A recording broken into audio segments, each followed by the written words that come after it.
On this video, we are going to explore the topic of sleep and autism and discuss why many autistic people struggle with sleep.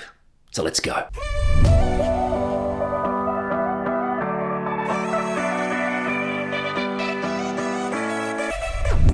Oh, hey, I'm Orion Kelly, that autistic guy. I'm all about helping you raise your level of understanding, acceptance, and appreciation of the autistic community. So if that sounds like something you'd be interested in joining, you should join this amazing community. You should do it.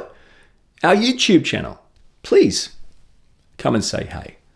And I have a purpose-built, dedicated video podcast channel. Nothing but video podcasts. Check out Orion Kelly Podcasts on YouTube. Let's talk about sleep and autism and why so many autistic people seem to struggle with sleep. Research suggests that up to 80% of autistic people experience some form of sleep disturbance. And there are many types of sleep problems faced by autistic people. You can imagine the impact that has on their overall well-being and health. But what are some specific sleep issues faced by autistic people? Let's go through some examples of sleeping issues that autistic people may face. One common issue is a difficulty falling asleep. Oh man. For most of my life, this was easily one of my biggest sleep challenges. I could stay awake in bed for hours and it would spiral and I would never, ever get to sleep for hours and hours and hours, and it would drive me nuts and I'd get angrier and angrier, and it's a vicious cycle. Now that might be an issue for many people, many non-autistic people, but we're talking about it through the lens of autism. So autistic people can really struggle to calm their minds, to clear their minds, from my point of view, to stop their minds. It's like sometimes you just got to say, enough, stop, no more using your mind, no more thinking. It's actually really hard to calm your mind, to stop your mind from ticking over when you're trying to go to sleep. And frankly, it's a challenge as an autistic person I often fail at, calming my mind, stopping my mind. What does that lead to? Insomnia. Falling asleep for autistic people can also be further complicated by a change in sleeping schedules. Also a change in time, like when you go through the daylight saving time, those switchovers of time twice a year. You might go on a holiday to a different dateline. There'd be a jet lag there. So there's many different issues that can really affect an autistic person's ability to fall asleep. Before we get into the next one, just one super quick thing. If I ever go overseas, and it's not often because I've got an autistic kid, if I ever go overseas, I don't care how many hours I've been on the plane or how tired I am, the first thing I do is get outside, if it's daylight, get outside and really get some of that sunlight, that daylight into my eyes. I find that if you can get, and I don't mean look at the sun, but I mean get outside. If you can get some sunlight, some daylight into your eyes, be out there in the open in nature, walk down the street, whatever, regardless of how tired you are, there's something about that sun hitting your eyes, it kind of resets your clock and it tends to help. Small, weird, potentially completely useless tip. Another common sleeping issue for autistic people is waking up on and off, or waking up in the middle of the night and then having trouble really struggling to get back to sleep. This happens a lot with autistic kids. I know it does with our kids. They can wake up in the middle of the night and it's like, it's party time, it's go time. Hey, things to do, people to see. It's 2 a.m, dude. Go to sleep. I can't. Go to sleep. This kind of waking up and not being able to go back to sleep can be caused by many different things. Usually for autistic kids, autistic people, it's the obvious stuff. It's stress, it's anxiety, could be sensory related, some sort of physical discomfort. There's always something there. And this comes down to an inability to calm your mind again and an inability to be able to not think about the things coming up tomorrow, like for an autistic kid. Things at school might wake our son up really early and keep him awake. So these are just another layer of challenges. As it is touched on, sensory issues can really affect the sleep of an autistic person. It seems pretty obvious, right? I mean, if you're hypersensitive, if you're more sensitive than others to noises and to light, smells, feelings, different textures, then obviously that's going to contribute to you waking up or having trouble getting to sleep or feeling comfortable enough to go to sleep. Another really interesting sleep issue faced by autistic people is a thing called delayed sleep phase syndrome. So this is a thing where a person's circadian rhythm is delayed. Basically, if their circadian rhythm is out of whack or delayed, it manifests in them falling asleep later, even getting up later. So their whole sleeping pattern is shifted, is delayed, obviously. That's the whole point of the syndrome, because of the circadian rhythm delay. It moves it. In fact, research has suggested that many autistic people have a delayed circadian rhythm, which can cause us to have irregular sleep patterns. Another sleep disturbance issue faced by autistic people are night terrors. Night terrors, I don't know if you had them, but night terrors, they are intense. Absolutely frightening episodes that obviously happen during a deep sleep. It's been suggested that autistic people may actually be more prone to night terrors, which can actually cause us to wake up screaming and feeling completely disorientated. I've actually done this a few times. And you know what's really funny? It's usually on holidays. So it'll be like our first night on holiday, and I won't remember it. My wife will say, halfway through the night, I woke up like blood-curdlingly screaming. And she'll say, sometimes it's like you were yelling out help, or you're banging for help, or you were screaming, and then you just go back to sleep. And it's like, what just happened?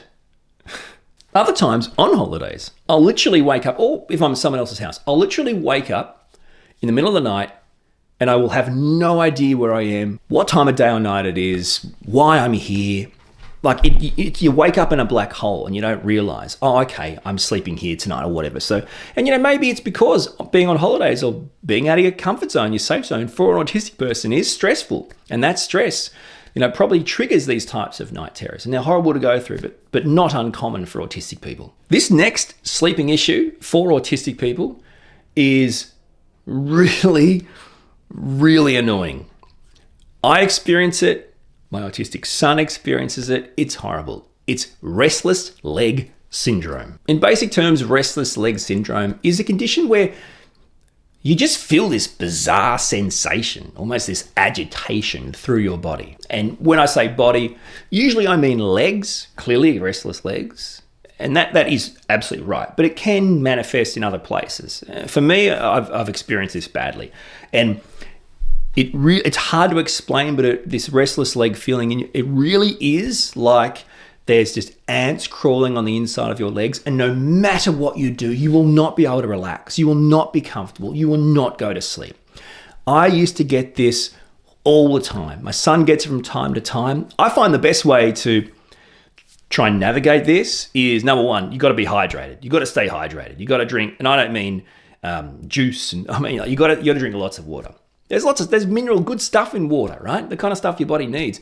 If you or your child or autistic child hasn't drunk enough water on a particular day, I almost guarantee there'll be some form of sleeping issues or restless leg. Now, you could also go one step further. Some people may look at other types of vitamins and supplements and minerals and stuff, right, to help them with this kind of restless leg syndrome. Things like magnesium, that kind of stuff. But that's your own personal choice and decision. I can't advise you on that. But yeah, the restless leg syndrome thing, it can be crippling for an autistic person. Another example of sleep disturbances for autistic people are parasomnias. Again, in basic terms, parasomnias are behaviors that happen during sleep. Obvious examples: sleepwalking, sleep talking.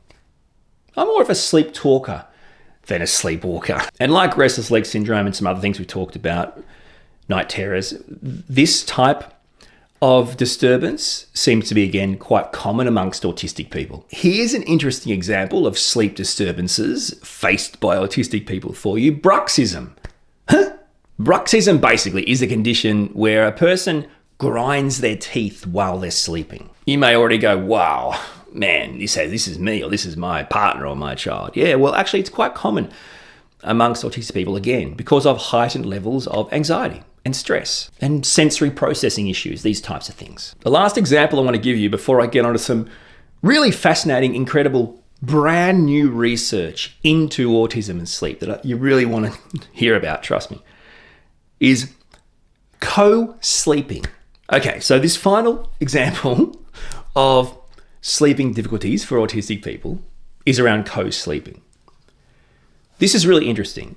A lot of autistic adults that I talk to really resonate with my comments around dating and sexuality and those types of things about sharing your bed with others. This kind of inability to fall asleep or feel comfortable in the same bed as a partner, a person you're dating, right? Someone else. I find this, I'm getting the feedback from comments, a lot of people have this difficulty co-sleeping with others. So there's no question that some autistic people have real difficulties in co-sleeping, sleeping in the same bed as a family member, a partner, whatever. And this could be down to many things. It could be the proximity to another person, the sounds, smells, the touch, the feel, the kind of sensory sensations of having someone else that close to you while you're sleeping, the movements of another person in bed.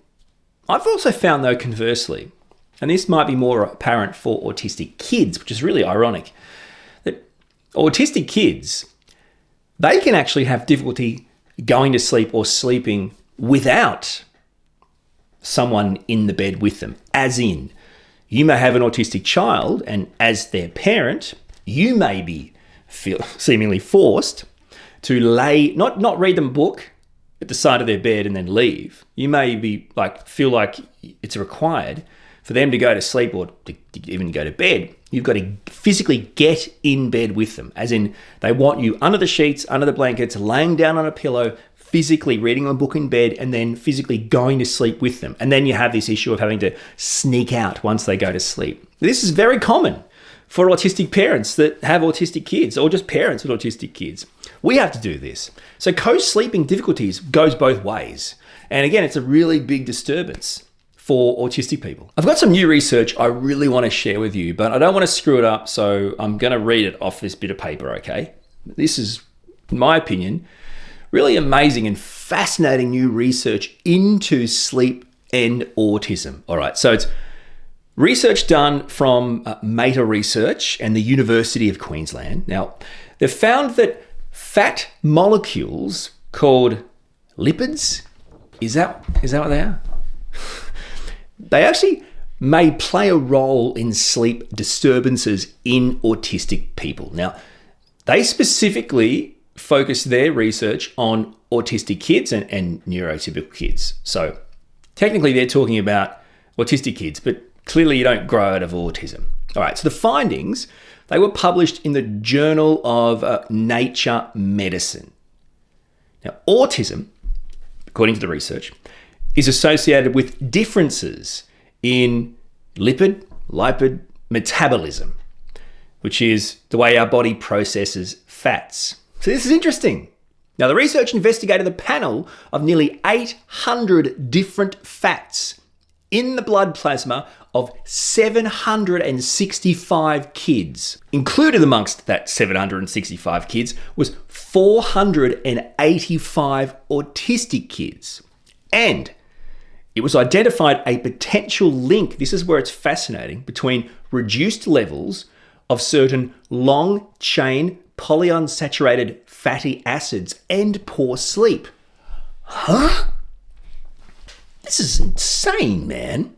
All right, so long-chain polyunsaturated fatty acids, they're essential fatty acids, right? So they're essential, that means we need them, right? You could find them in things like fish oil, eggs, meat, that kind of stuff.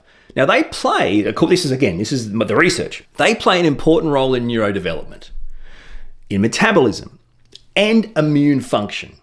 Studies have suggested that a deficiency in these fatty acids may increase the risk of various health problems, including cardiovascular disease, which is really important for autistic people and adults, that is, to think about, diabetes, again, important, and mental health disorders. So this research link is pretty intense when you think about it. Interestingly, the researchers found that the lipidome signatures of children with poor sleep were similar to signatures of an unhealthy diet, indicating a potential mechanism by which sleep problems contribute to poor health outcomes. Now, the research says the next step for the research is to investigate the link between sleep, diet, and autism-related traits across infancy and childhood to better understand the factors affecting brain development and, in turn, life outcomes like education, employment, and quality of life.